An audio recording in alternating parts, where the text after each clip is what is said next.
오늘 함께 읽은 말씀 가지고 참된 안식은 어디에 이런 제목으로 잠시 말씀을 우리 나누도록 하겠습니다.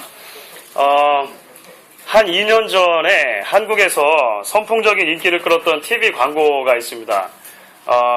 이게 차범근 감독의 아들인 차두리 선수가 나와가지고 그 자연강장제 중에 우루사라고 있어요. 우루사 광고를 한 게 있습니다. 보신 분 있으십니까? 한국 가끔 벌써 한 2년 정도 됐어요. 직장에서 막 이렇게 업무에 찌들려가지고 힘들어하는 그 직장인 한 명이 데스크에 이렇게 있습니다. 그러다가 피곤해 이렇게 하는 겁니다. 그러면 갑자기 어디선가 차두리 선수가 밴드하고 함께 나타나가지고 이런 노래를 부르는 거예요. 제가 노래를 부를 수는 없고 설교 시간에 간 때문이야, 간 때문이야, 피로는 간 때문이야. 아시는 분들 있으세요? 있어요. 그래가지고 간 때문이야, 간 때문이야, 피로는 간 때문이야 하면서 이제 우루사 나중에 막 옷을 찢으면 슈퍼맨 같이 탁 해가지고 날아가고 뭐 이런 게 있습니다. 이게 과중한 업무와 스트레스에 시달리면서 이 만성 피로에 시달리는 그 현대인들을 겨냥한 광고인데요. 한국에서 엄청나게 인기를 끌었습니다. 그래서 실제로 그 차두리 선수가 간 때문이야 송과 함께 그 우루사 광고를 한 해에 그 이전 해 우루사 팔린 것보다 판매액이 67%가 더 늘었다는 거예요. 그러니까 절반 이상 한 70% 가까이 늘은 거잖아요. 그리고 굉장히 많이 늘은 거죠. 굉장히 많이 늘은 겁니다. 여러분들 굉장히 피곤하시죠?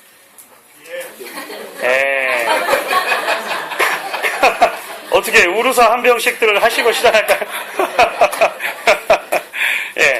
재밌는 것은요, 그 광고가 한참 유행하던 때에 그해 가을쯤 됐던 것 같아요.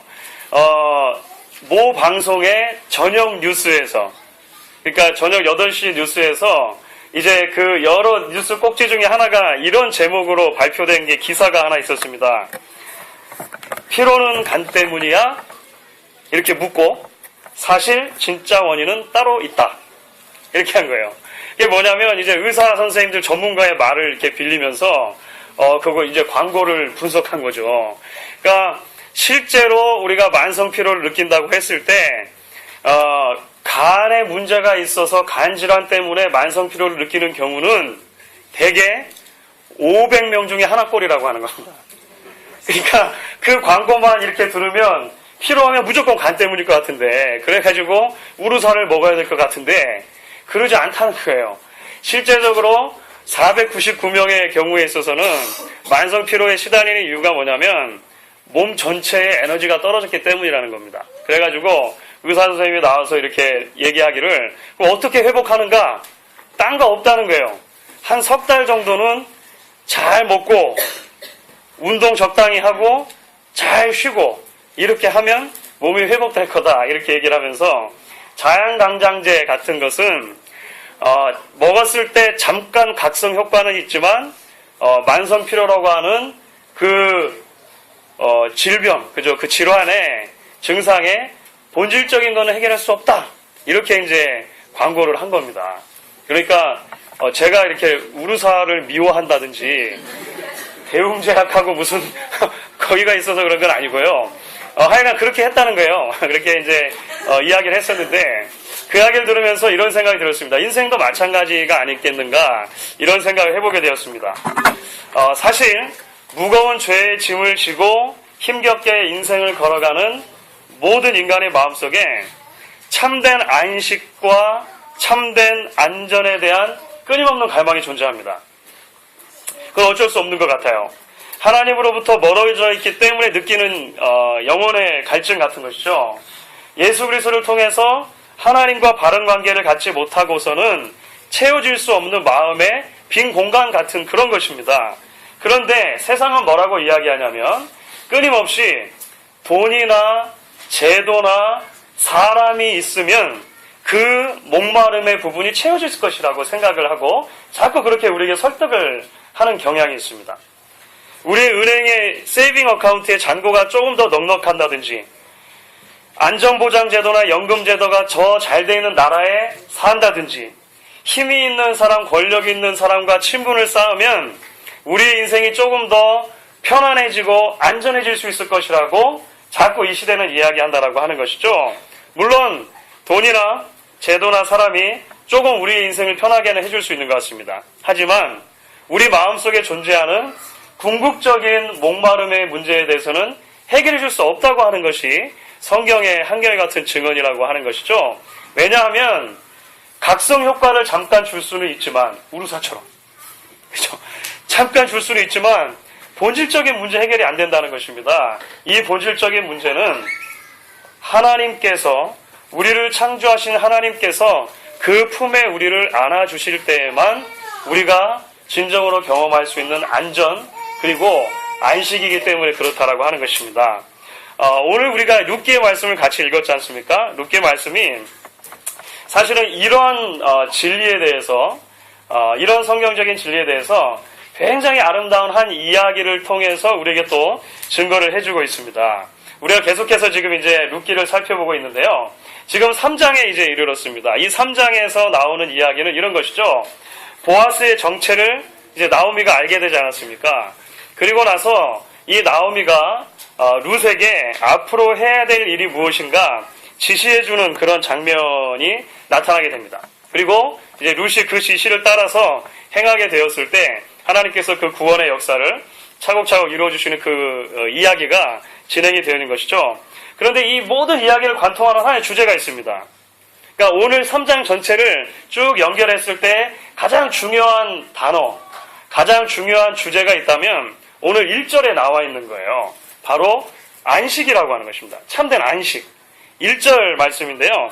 같이 한번 읽어볼까요? 우리 3장 1절 같이 한번 다시 읽어보겠습니다. 룻의 시모 나오미가 그에게 이르되 내 딸아 내가 너를 위하여 안식할 곳을 구하여 너로 복되게 하여야 하지 않겠느냐.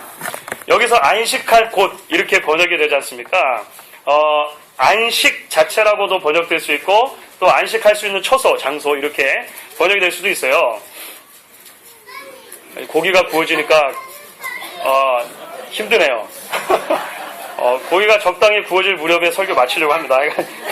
이해를 해주시고 예, 안식이라고 하는 이 명사가 사실은 이제 동사에서 파생이 됐는데요. 그 동사의 원래 의미는 이런 것입니다.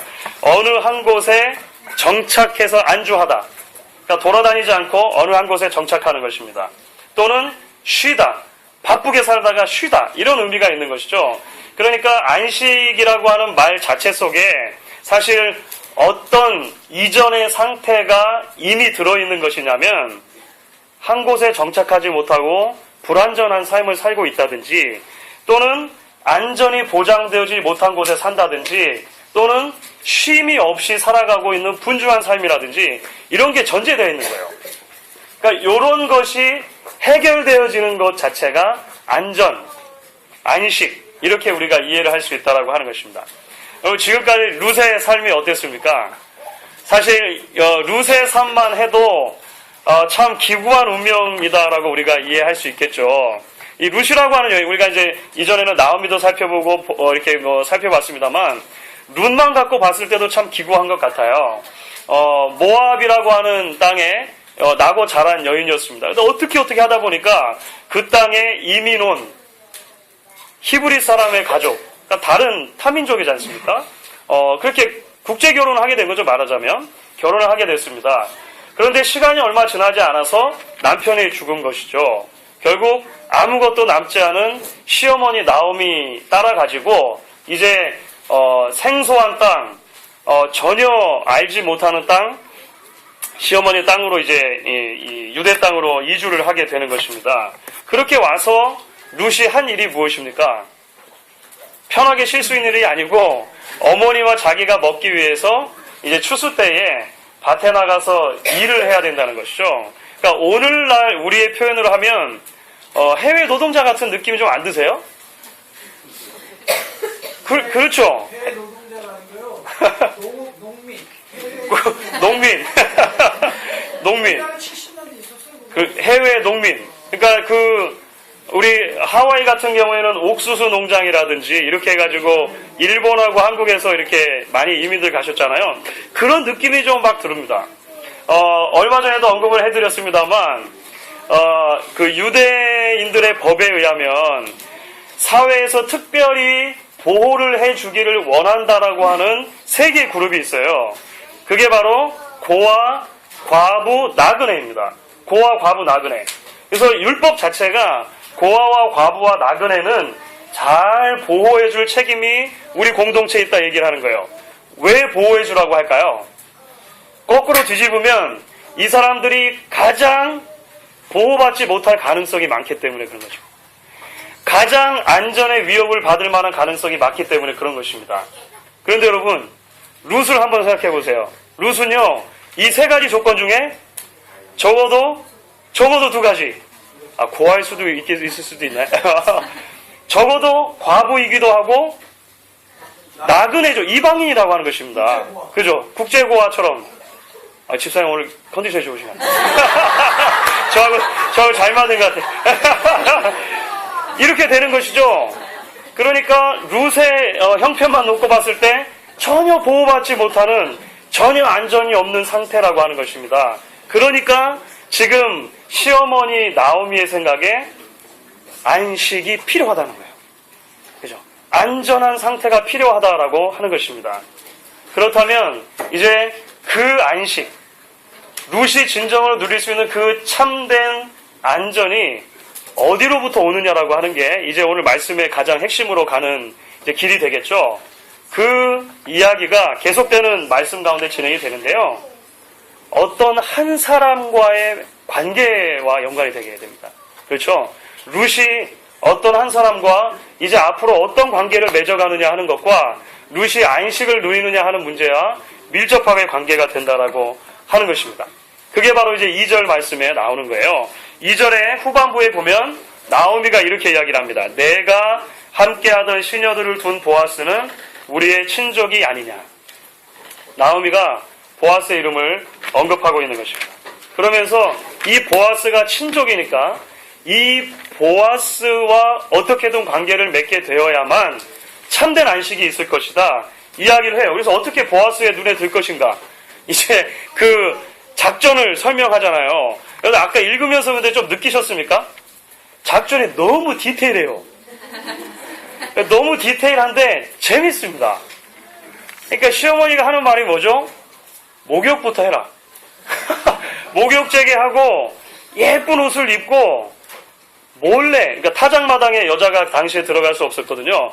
몰래 들어가서 타작이 다 끝난 날은 잔칫날이기 때문에 분명히 보아스가 먹고 마시고 기분이 좋은 상태에 있을 것이다. 몰래 숨어들어서 어디서 잠자는지만 보고 잠잘 때 가가지고 몰래 그 발치에 이불을 들고 가만히 누워있어라 이렇게 얘기한 거예요. 너무 디테일하죠.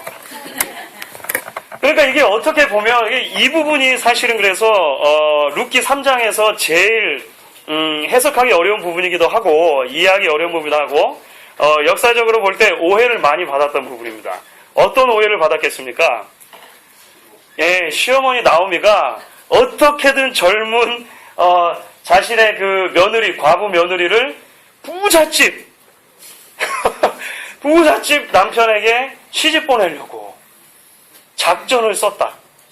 네, 작전을 썼다. 이렇게 얘기하는 거죠. 그래가지고 심지어 어떤 과격한 학자들이 이렇게 얘기합니다.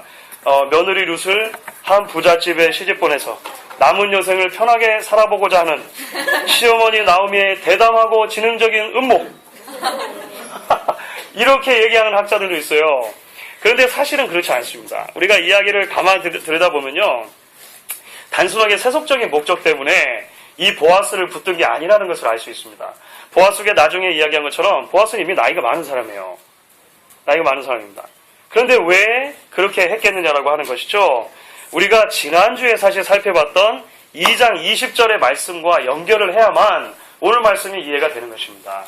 2장 20절에는 그 보아스라고 하는 사람의 진짜 정체가 뭔가에 대해서 이야기를 해주죠. 2장 20절인데 이렇게 나오미가 말했었습니다. 그 사람은 우리의 근족이니 우리의 기업 물을 자 중에 하나다. 기업 물을 자 중. 그러니까 이 기업 물을 자라고 하는 것을 이해해야만 왜 보아스를 그토록 지금 붙들고 있느냐, 이것을 이해할 수 있는 것이죠. 지난주에 잠깐 설명드린 것처럼 기업 물을 자는 어떻게 우리가 그냥 쉽게 이해할 수 있다고 말씀드렸습니까? 구원자입니다. 구원자. 그죠? 이 가정을 완전히 세워줄 수 있는, 구원할 수 있는 자격이 있는 한 사람이라고 하는 것입니다. 결국 이 구원자인 보아스 한 사람을 통해서 룻과 조금 더 나아가서는 나오미에게 진정한 의미의 안식, 진정한 쉼이 올 수 있다라고 하는 것을 이해했기 때문에 지금 보아스를 붙들고 있다라고 하는 것이죠. 사랑하는 여러분, 우리에게도 이것이 적용이 될 수 있는 것입니다. 우리의 인생의 참된 안식, 참된 휴식이 어디서 오느냐라고 하는 것이죠. 우리에게도 마찬가지로 한 구원자를 통해서 가능하다라고 하는 것입니다. 한 구원자를 통해서 우리가 하나님과 바른 관계가 유지되어질 때만 우리에게 참된 안식, 참된 쉼이 있다라고 하는 것이죠. 룻에게는 보아스가 구원자였습니다. 그런데 사실 그 보아스는요, 성경의 더 큰 틀 안에서 보면 그림자와 같아요. 그림자. 앞으로 진짜 오실 하나의 실체를 보여주는 그림자 같다는 것이죠. 그 오실 실체가 누구겠습니까? 예수님입니다. 어떻게 알 수 있습니까? 룻기 나중에 4장을 가면요, 보아스의 족보에서 예수님이 오신다는 것을 알 수 있어요. 보아스는 여러 면에서 오실 메시아이신 예수님을 미리 보여준다라고 하는 것입니다. 그래서 9절에 보면 재미있는 표현이 나옵니다. 9절 말씀인데요. 9절에 어떤 내용이냐면, 시어머니 말대로 이제 룻이 그렇게 했잖아요. 발치 이렇게 들고 가서 누워 있었어요. 밤중에 보아스가 발끝에 뭐가 차여가지고 이렇게 보니까 웬 여인이 누워 있는 거예요. 얼마나 놀랐겠습니까? 그죠? 얼마나 놀랐겠어요. 그래가지고 이제 누구냐 이렇게 묻는데 거기에다가 이제 룻이 이야기하는 장면이죠. 9절입니다. 9절 말씀 우리 같이 한번 읽어보도록 하겠습니다. 가로되 내가 누구뇨 대답하되 나는 당신의 시녀 루시오니 당신의 옷자락으로 시녀를 덮으소서. 당신은 우리 기업을 물을 자가 됨이니이다. 당신의 옷자락으로 저를 덮어주세요. 이 말은 그 당시의 배경으로 하면 결혼관계가 완전히 성립되는 것을 의미합니다. 결혼을 통해서 보아스의 날개 그늘 안에서 완전한 안식을 얻을 수 있다라고 하는 것을 말하는 것이죠. 그런데 사실 여기서 옷자락이라고 이게 번역된 단어가, 똑같은 단어가 그 이전에도 한번 사용이 됐어요. 그게 어디서 사용이 되느냐 하면 2장 12절입니다. 2장 12절. 2장 12절을 찾으실 수 있으면 같이 한번 읽도록 하겠습니다. 여호와께서 내 행한 일을 보응하시며 이스라엘 하나님 여호와께서 그 날개 아래 보호를 받으러 온 내게 온전한 상 주시기를 원하노라. 어떤 단어가 옷자락과 똑같은 단어일까요? 날개입니다. 날개. 그 날개.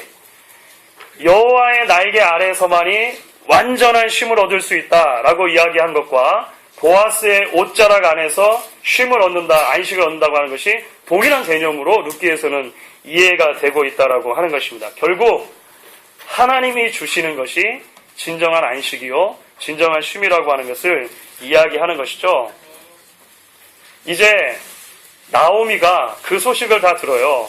보아스가 이제 룻을 보내면서 그냥 보내지 않죠. 뭘 보냅니까? 보리 6돼. 이게 무슨 의미가 있을까요? 빅물입니다. 빅물. 빅물이라고 아세요? 그러니까 우리나라하고 결혼의 관습이 좀 다른 아프리카나 아랍 지역에서는요, 아내를 사오는 거예요. 그러니까 돈을 지불하고 또는 염소 같은 거, 소 같은 거 지불하고 아내를 사오게 했어요. 그걸 빅물이라고 합니다. 근데 고대부터 있었던 전통이에요. 지금도 그런 전통이 있습니다. 지금도. 예. 그래서 이전에 이제 저희 웨스트민스터 학교에 아프리카에서 오신 이제 공부하는 친구가 있었는데 얘기를 하다가 보니까 혹시 당신은 결혼 안 했습니까? 물어봤더니 아니 지금은 다 했는데 돈은 다 치렀는데 우리 아버지가 그 아프리카 어디 추장이신데 와이프를 데려오려고 소하고 염소하고 몇 마리 다 치렀는데 아직 데려오지는 못했다. 이렇게 얘기하더라고요. 아직도 그런 게 있는 거예요. 빅물인 거죠. 보아스가 확실한 증거로 보리 6배를 준 것입니다. 그 얘기를 듣고 나서 이제 나오미가 이렇게 이야기하는 것입니다. 18절인데요. 나오미가 이렇게 얘기하죠.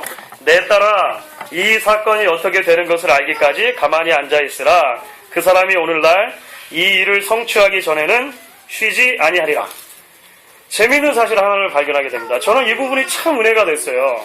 왜냐하면 룻에게 진정한 쉼, 진정한 안식이 있기 위해서 한 사람은 쉴 수 없었다고 하는 것이죠. 그 쉴 수 없었던 한 사람이 누굽니까? 보아스예요. 구원자예요. 구원자. 이스라엘의 문화로 봤을 때 1년 365일 중에서 추수가 마치고 모든 추수를 거둔 지금 이 시점이 가장 한가한 시점일 것입니다. 그렇겠죠. 그러니까 농한기라고 우리가 이해할 수 있는 그런 기회가 되는 거예요. 다 누구나 편안하게 쉴 수 있는 시간. 그런데 한 사람은 쉬지 않았다는 것이죠. 쉬지 않을 것이라는 것입니다. 그 사람이 누구냐면 구원자 보아스라고 하는 것입니다. 보아스가 만약에 나도 다른 사람하고 같이 쉬기 원한다 했으면 룻에게 결탄코 안식이 주어질 수 없었겠죠. 저는 이 부분에서 참 큰 은혜를 받게 됩니다. 왜냐하면 이 보아스의 모습을 통해서 죄인인 우리를 위해서 이 땅에 오시고 고난당하시고 죽으시는 그 수고와 희생을 아끼지 않으셨던 예수 그리스도가 보이기 때문에 그렇습니다. 예수님께서 만약에 하나님의 아들이시라고 하는 그 특권만을 누리기 원하셨다면, 그래서 하늘의 영광을 포기하지 않으셨다면 어떻게 우리에게 온전한 쉼이 주어질 수 있었겠느라고 하는 것이죠. 그런데 예수님께서 쉬지 않으시고 우리의 구원을 위해서 일해 주셨다고 하는 것입니다. 하나님께서 쉬지 않으시고 우리의 구원을 위해서 예수 그리스도를 보내주시는 수고를 해주셨다라고 하는 것입니다. 그 결과로 우리에게 참된 안식이 주어진 것이죠. 말씀을 정리하겠습니다. 그리스의 아테네 지역에 1년에도 수천 명의 관광객들이 방문한다고 그래요. 아테네를 방문하면 관광객들이 가장 많이 찾는 장소가 아크로폴리스라고 합니다. 그러니까 고대 여러 신전들, 그 파르테논 신전을 비롯해가지고 여러 신전들이 같이 이렇게 모여 있는 곳인데요. 아크로폴리스를 그렇게 많이 간대요. 근데 거기를 가면 신전들도 건축물들도 많이 있지만 땅바닥에 대리석들이 그렇게 많대요. 대리석 조각들이 많대요. 그래서 사람들이 가면 어떻게 하겠습니까? 주워 와야죠. 이 고대의 유적이지 않습니까? 고대 유적이니까 이거 몰래 주워 가는 것입니다. 그런데 이게 웬일입니까? 그 수천 명이 하나에도 돌을 주워 가는데 다음번에 또 관광객들이 가면 거기에 돌이 또 있어요. 계속 있는 거예요. 왜 그럴까요? 아테네 시에서 아테네 시에서 사람들이 하도 오면 대리석 조각을 고대의 흔적 막 이렇게 해가지고 주워가니까 인근에 있는 채석장에서 1년에 한 달에 몇 번씩 이 그 트럭으로 갔다가 실어다가 쫙 깔아놓는다는 거예요. 대리석을. 그러니까 거기에 갔다 온 사람들은 이게 수천 년 전의 유적 해가지고 주워오지만 사실 옆에 채석장에 있는 대리석이라고 하는 것입니다.